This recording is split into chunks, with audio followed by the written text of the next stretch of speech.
Da Fresh Morning. Da Fresh Morning.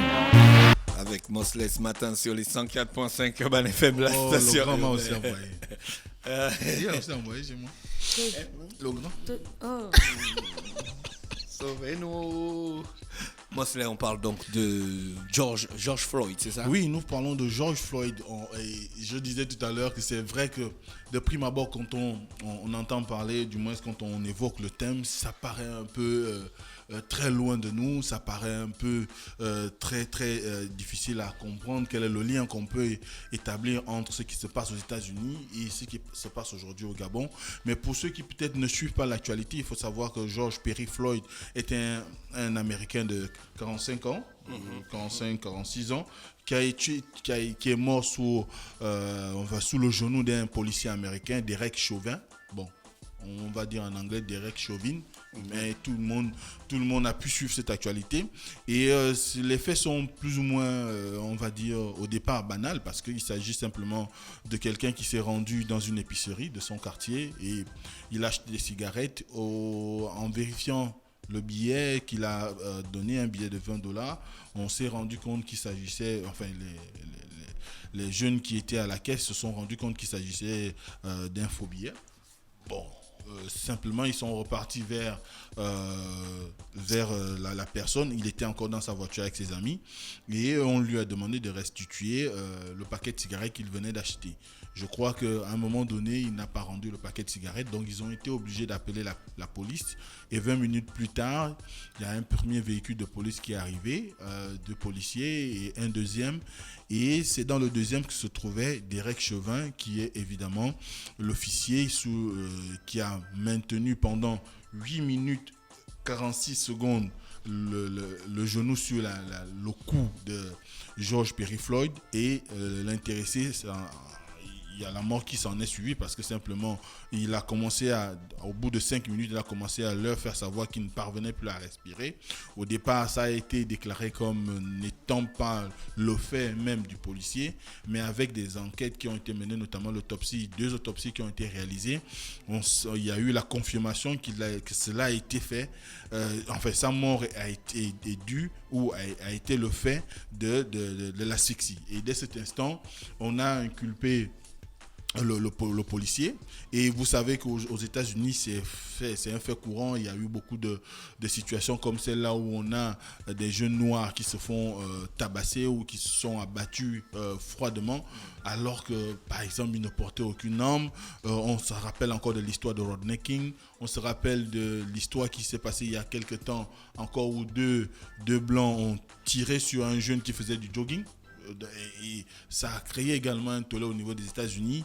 Et cela fait qu'aujourd'hui, quand on essaie un tout petit peu de voir, du moins d'analyser et de comprendre, les gens sont dans l'esprit parce qu'on se pose la question de savoir aujourd'hui pourquoi cette situation perdure aux États-Unis alors que c'est un pays qui est présenté au monde comme le pays de la liberté, le pays des droits de l'homme, le pays où on respecte l'individu et que finalement on arrive à des situations où les Noirs sont souvent se retrouvent dans des situations où ils sont abattus sans qu'il y ait une motivation qui me présenterait l'individu comme étant réellement dangereux. Si on parle évidemment du cas par exemple de George Floyd. Et c'est ce qui fait qu'aujourd'hui, il y a eu des mouvements qui se sont engagés parce qu'il faut savoir que depuis pratiquement le 25, il y a des mouvements à travers tous les États-Unis. Les États-Unis sont pratiquement à feu aujourd'hui. Et il y a même encore des manifestations qui sont produites et qui ont eu lieu hier ou avant-hier. Et il y a eu des blessés au niveau de la police. D'ailleurs, on se rappellera qu'on nous parlait au début des émeutes qu'il y aurait eu un tireur embusqué et qui aurait tiré sur 5 policiers. Non, c'était un vieux truc qui datait de 2016. Bon, maintenant après, est-ce que mais n'empêche qu'il y a eu une montée de violence où on a eu des magasins, des centres commerciaux qui ont été plus ou moins soit brûlés ou qui ont été pillés. Il y a eu des marches, il y a eu même la marche vers la Maison Blanche. Le président Donald Trump était obligé d'utiliser la garde nationale pour pouvoir déguerpir les manifestants autour de la Maison Blanche parce qu'il devait faire un aller-retour entre l'église Saint-Paul et qui est en face de la Maison Blanche et la Maison Blanche. Et cela dénote aujourd'hui du climat qui règne aux États-Unis. Et vous savez que aux États-Unis, c'est une période quand même assez sensible. Il y aura les élections présidentielles en novembre. Donc aujourd'hui, le président Trump est beaucoup plus s'appesantit beaucoup plus sur tout ce qui est en rapport avec les élections, d'après ce que disent les critiques, hein. C'est pas moi qui le dis, et il ne traite pas réellement le problème comme cela se devrait. Il n'est pas suffisamment rassembleur. D'ailleurs, son adversaire Joe Biden l'a encore dit lors d'un discours il y a 2 ou 3 jours. Donc c'est cet environnement qui fait qu'il y a eu des manifestations aussi bien au Canada, notamment devant l'ambassade des États-Unis. Il y a eu des manifestations au niveau de la Suisse. Quand vous regardez, ceux qui arrivent à regarder le journal, du moins des pages d'information étrangères, vous allez remarquer qu'à travers le monde, il y a eu des manifestations où les gens exprimaient plus ou moins leur ras-le-bol concernant ce sujet, parce que ça dénote beaucoup plus d'un sujet raciste pour beaucoup. Le fait que les Noirs soient systématiquement abattus par les policiers blancs traduit l'environnement raciste qui continue à exister aux États-Unis, au-delà de l'esclavage, au-delà de la revendication, on se rappellera des années 60, notamment avec des leaders comme la ségrégation raciale, au-delà des manifestations organisées par des leaders tels que Martin Luther King, qui ont fini d'ailleurs par être abattus, ou des mouvements engagés par des personnalités comme Malcolm X, qui lui aussi a été abattu. On se demande qu'est-ce qui aujourd'hui favorise cet environnement de violence à l'égard de la communauté noire aux États-Unis, qui représente près de 38% de la population, 13% de la population et 38% de la population carcérale. Et c'est là dénote quand même d'un système peut-être qui n'est pas fait dans la logique de pouvoir permettre à ce que les Noirs américains puissent avoir une certaine liberté. D'ailleurs, là-bas, des reportages que nous avons, on nous décrit la société noire américaine aujourd'hui comme une société méfiante, parce que lorsque quelqu'un fait un enfant, la première des choses qu'il fait, c'est de lui montrer quel est le fonctionnement de la société américaine, comment il devrait se comporter. Il devrait plus ou moins travailler à ce qu'il ne soit pas considéré comme suspect à chaque fois qu'il se déplace, soit dans son quartier ou à l'extérieur de son quartier, ou même à travers les États-Unis, parce que pour un geste banal, on peut finir soit entre 4 planches ou encore finalement en prison. Donc, dès cet instant, c'est ce qui est plus ou moins a ému beaucoup de personnes. Et vous savez qu'il y a aujourd'hui un signe de ralliement que beaucoup de personnes utilisent, notamment qui est parti du joueur de football américain Copernic, et qui d'ailleurs reprenait un vieux geste qui avait été plus ou moins brandi aux Jeux Olympiques il y a quelques années, notamment à Berlin. Non, pas c'était à Berlin, je ne sais plus. C'était à Berlin. Voilà, les Jeux Olympiques, le point levé. Voilà, le point levé. Berlin devant Hitler.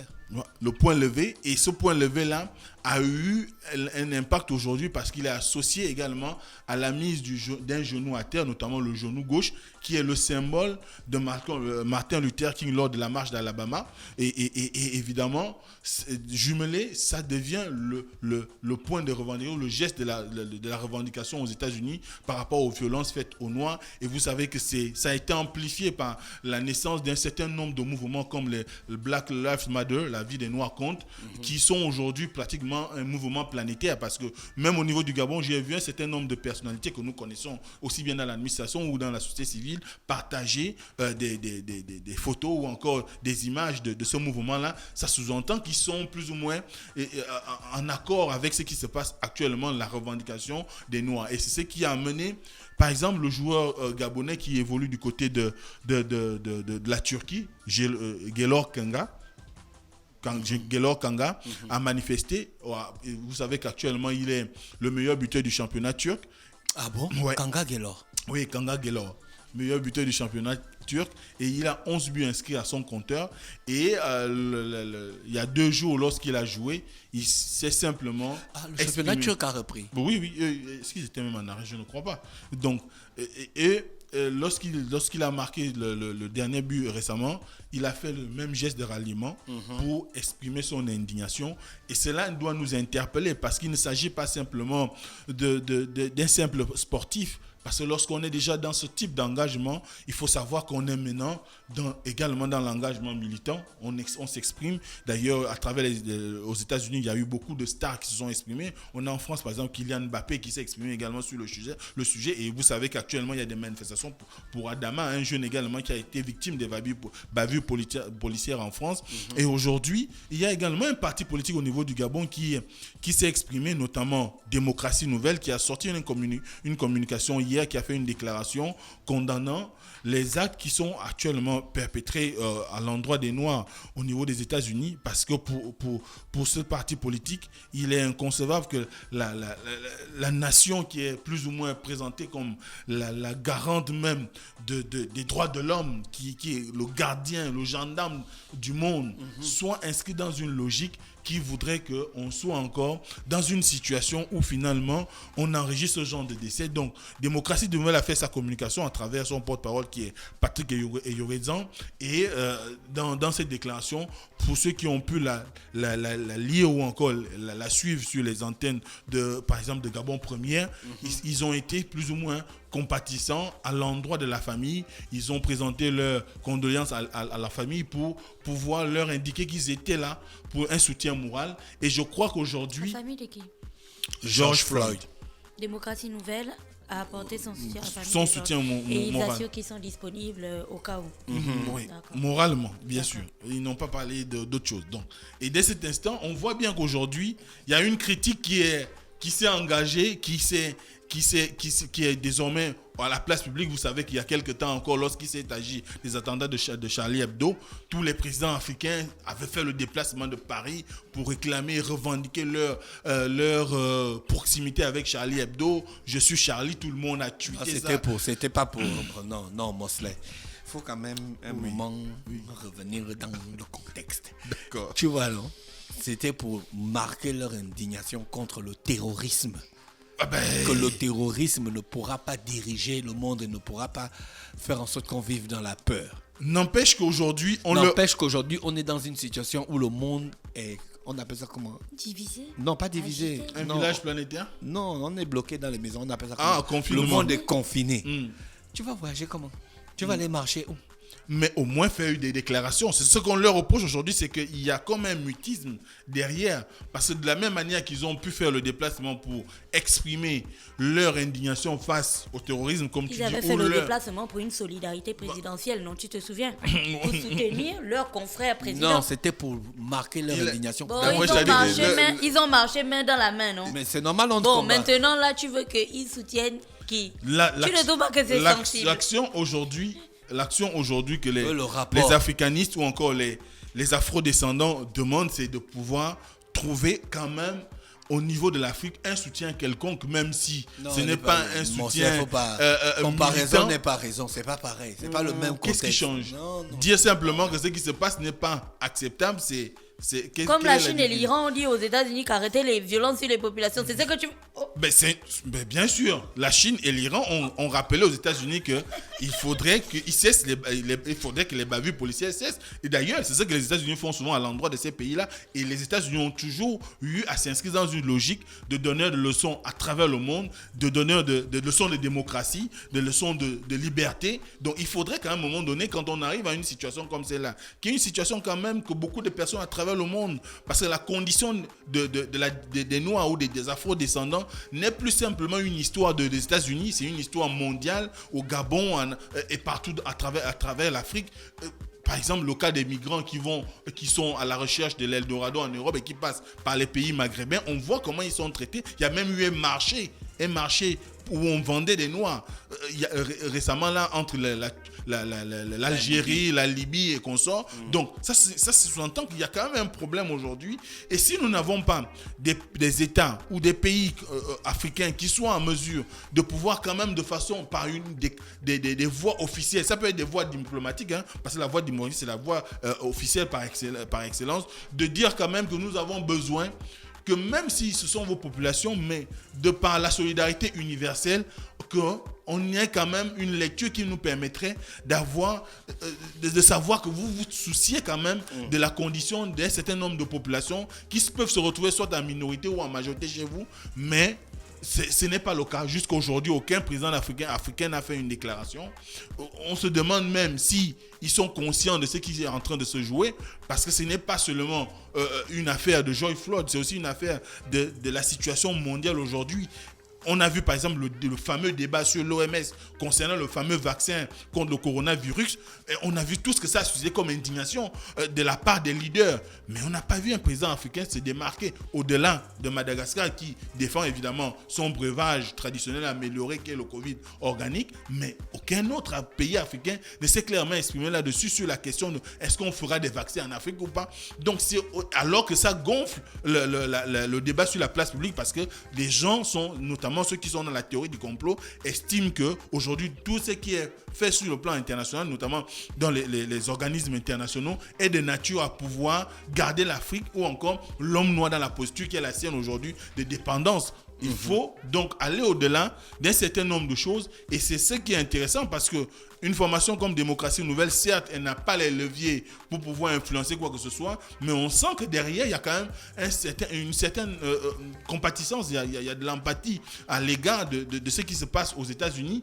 Et je crois qu'aujourd'hui, tout le monde a besoin que la nation qui est inscrite, du moins qui se présente aujourd'hui comme le phare du monde, soit quand même exemplaire sur un certain nombre de points, ce qui permettrait à ce qu'il y ait quand même une certaine considération à l'égard de certaines franges de sa population ou à l'égard de certaines communautés à travers le monde. Donc, c'était la chronique de ce matin pour dire que Gaylor Kanga a fait un geste. Certainement, ça peut porter préjudice à sa personne, puisqu'on a vu avec le cas de Copernic au niveau des États-Unis, où il est aujourd'hui pratiquement à 3 ans ou 2 ans de chômage. Au niveau de Gaylor Kanga, est-ce qu'il y aura des répercussions? On ne sait rien. Mais ce qui est sûr, c'est qu'il a posé un acte pour pouvoir dénoncer.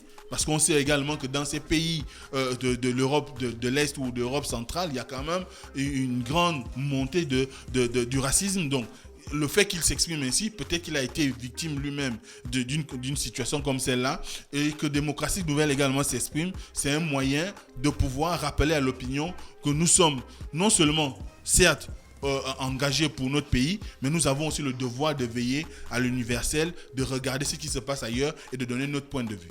Merci, Mosley est avec nous ce matin sur les 104.5 Urban FM, la station urbaine dans le Da Fresh Morning. Rappelez donc aujourd'hui, c'était le dernier numéro de la semaine, le numéro du 5 juin 2020, une date qui marque aussi le concert de Doman ce soir sur les antennes d'Urban FM 104.5, la station urbaine. Général, ton programme du week-end? Maison toujours. Maison. Confinement jusqu'à pas de balade 16 heures. dans la forêt? Ah oui, mais c'est déjà...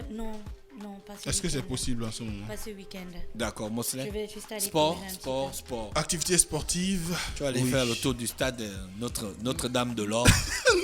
Non. Notre-Dame de l'Or Je d'Ali n'ai pas Bandeng. l'impression qu'il y ait de la protection là-bas. Notre-Dame Non, en or d'Ali Bandeng. J'irai au grand stade où il y a quand même de l'espace D'accord. pour circuler. Voilà. D'accord. Gina, pourquoi tu regardes On Mosley? enverra la police à ce stade, vous verrez. Merci à tous les auditeurs bien connectés sur les 104.5. On se donne rendez-vous ce soir à partir de 20h sur Urban FM pour le live de Doman. Voilà, restez connectés. Et à lundi, si tout se passe bien. René Ruth, bonjour. Da Fresh Morning.